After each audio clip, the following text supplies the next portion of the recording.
Hey everyone, I'm back. Not a lot has happened, but something weird did happen. I don't know if I was dreaming or I heard something or what, but all I remember was waking up in the middle of my room at 2:33 a.m. And I never sleepwalked, and according to my mom, that was my brother, and I never had done that before, at least from what I can remember.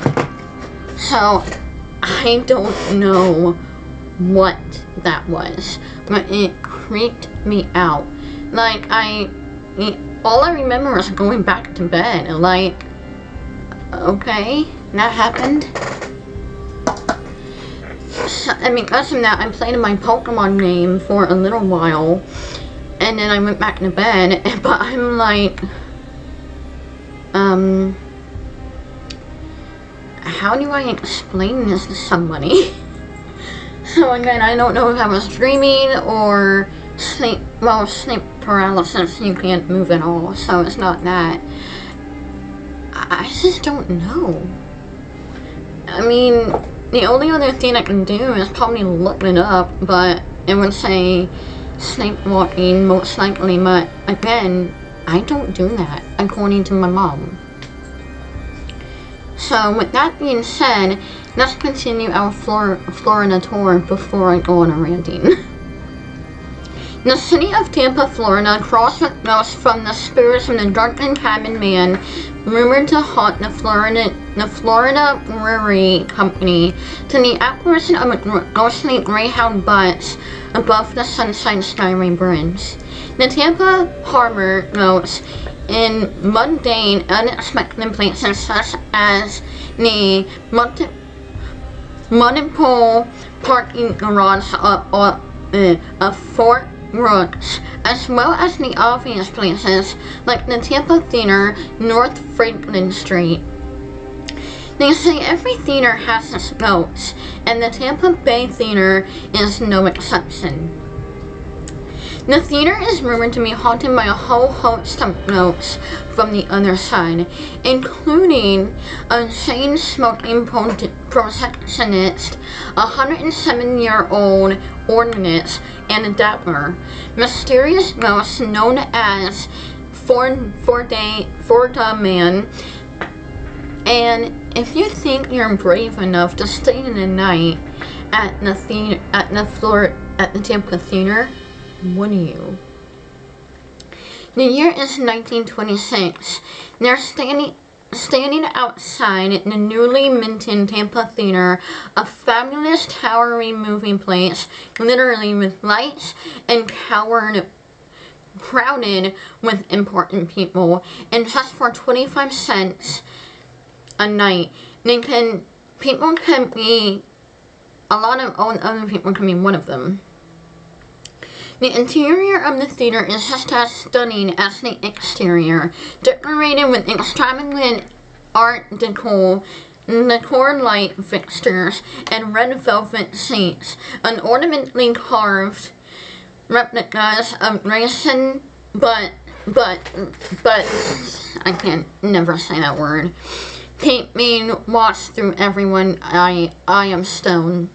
The reality of the Tampa Theater more than lived up to its grand vision of Paramount Pictures and the commissioned design from prominent Chicago Gates architect John Emerson. In the 1920s,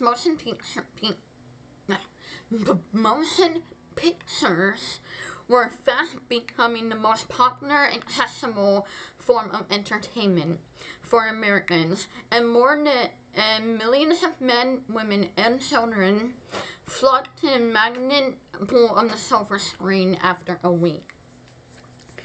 As the demand for a larger and more grandiose movie plates came rolling in, John Emerson, I almost said John Edwards, he's a medium, quickly made a name for himself. Emerson was known for designing elaborate atmospheric theaters, and the Tampa Bay Theater quickly became his most exciting design yet.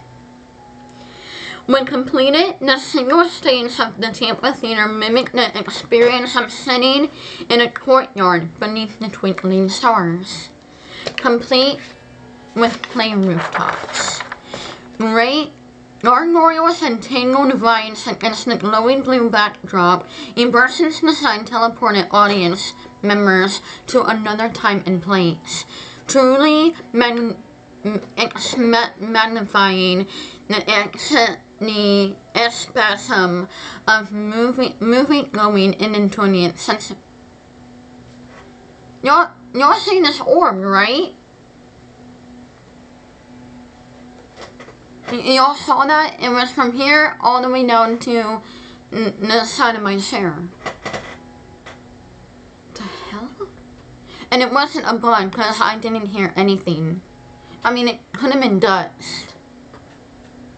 What? Hello? Anyone here?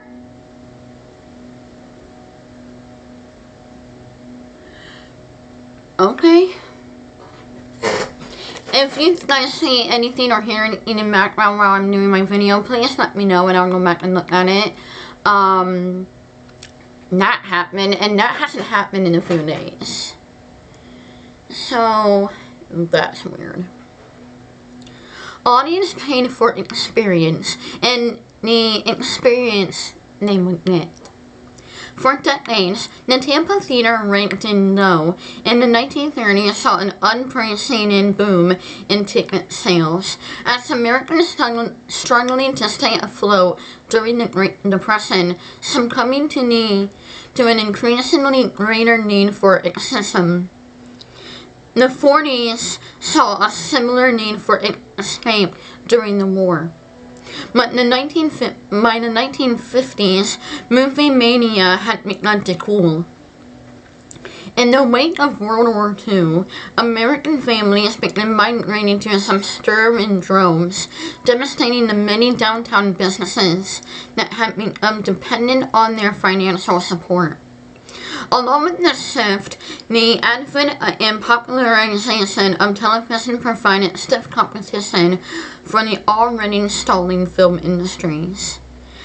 As audience numbers dwindled, the Tampa Theater fought in vain to keep up with the ever-rising cost of staying in business. By the 1970s, the once great movie place was slated for demolition. But the citizens of Tampa refused to stand for this. In 1973, the community rallied around their beloved theater and struck a deal with the Tampa City Council to purchase the building and insert its appropriations.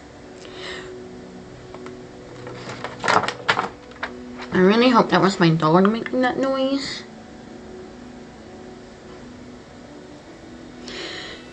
Renovations began the following year, and in 1977, the Tampa Theater reopened in splendor grandeur of 1926. In 1978, the theater officially landed on the National Register of Historic Places and was designed a Tampa City landmark a decade later. I think I'm just seeing things now.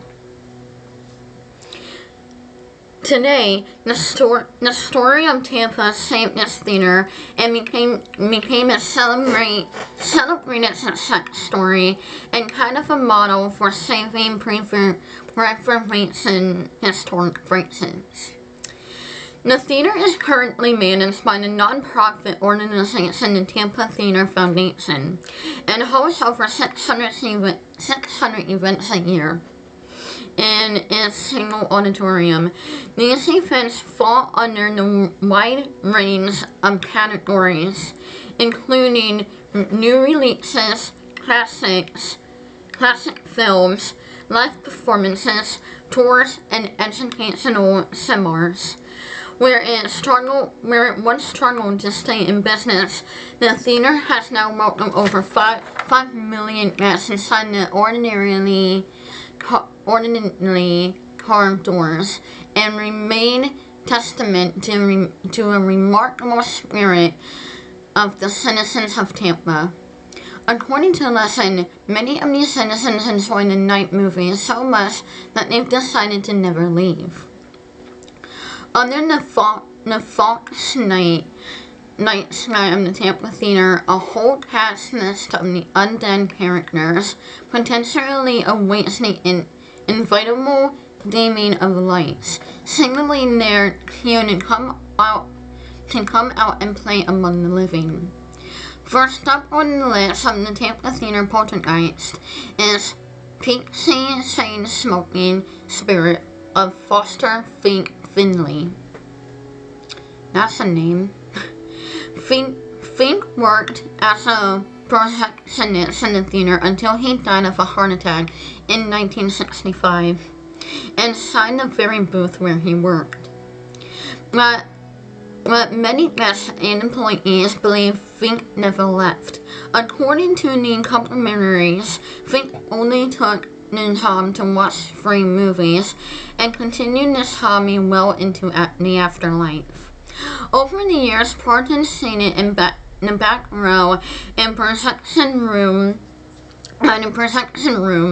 have made complaints about cigarette smoke, even though the theater had banned smoking for decades.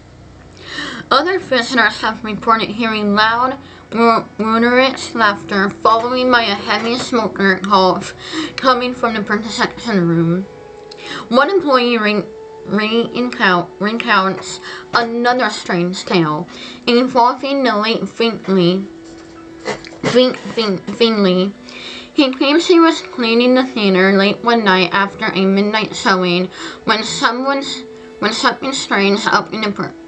happened up in the projection room. Unable to make out what it was, he sat down his broom and started to push up the stairs to investigate. When he reached the top, the man peered through the glass and noticed a cloud of cigarette smoke swirling through the air.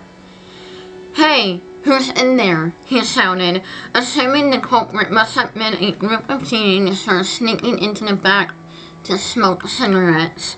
But nobody answered. Puzzled, he tentatively unlocked the projection room and threw open the door to reveal an empty room.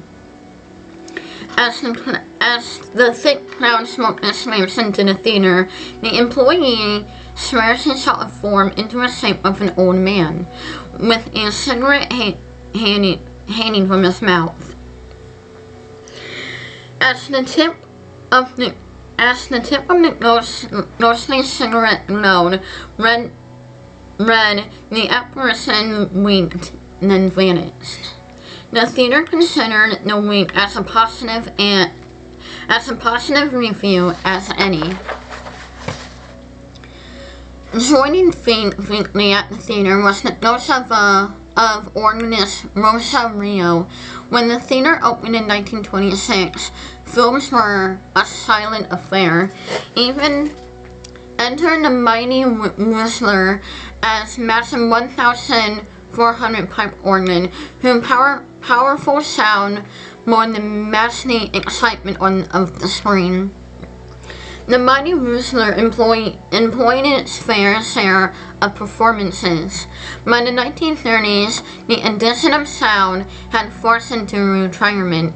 50 years later, the organ was reinstated as part of the city's renovation efforts, and the theater hired accomplished musician Rosa Rio to play it.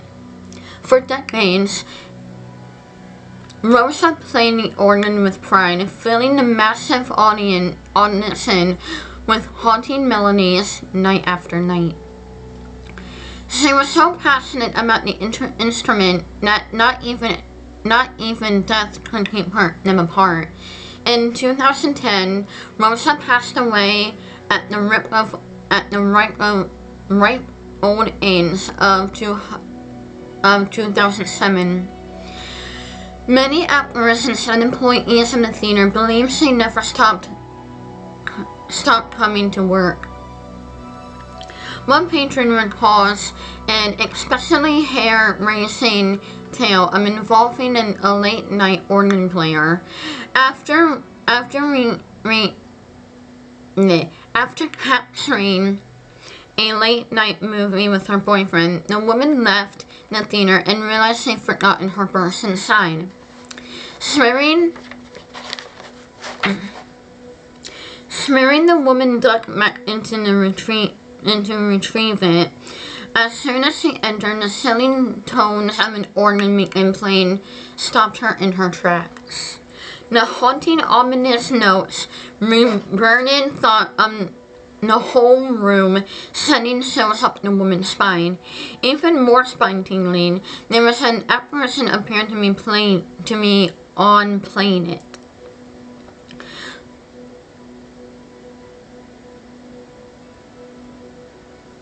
Okay, I hope people see these shadows. What the hell?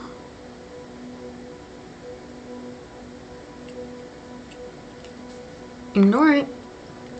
The woman watched in terror as the massive instrument, many keys pedaled, rose up and down on their own accord. She was so terrified she immediately fled the theater, forgetting her purse entirely. Last but certainly not least, of the Tampa Theater many ghosts, the infamously well-dressed spirit of Fedora Man. According to long-term employees and patrons of the theater, the spirit of materializing in St. 308. Many employees have reported looking into the audience after hours and spotting a shadowy figure of a man in a suit, tie, and hat. When addressed, the figure vanishes into thin air, out of respect for Fedora Man. The theater reserved the St. 308 for special performances.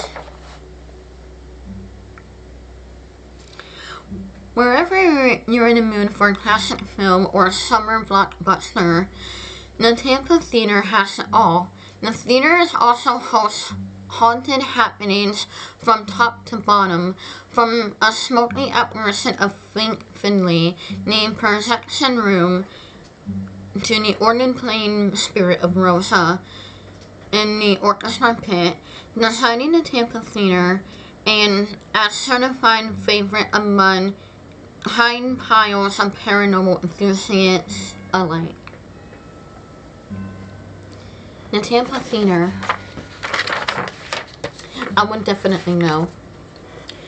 I've seen ghost hunters and all of that, ghost adventurers investigate haunted theaters, and the theaters already at night are creepy. Just saying that now, they're already creepy as it is. But a haunted one, sign me up. Like, I'm so there. And I do have family in Florida. I don't think they're far from Tampa, but I don't think they're close. Maybe an hour or so away from Tampa.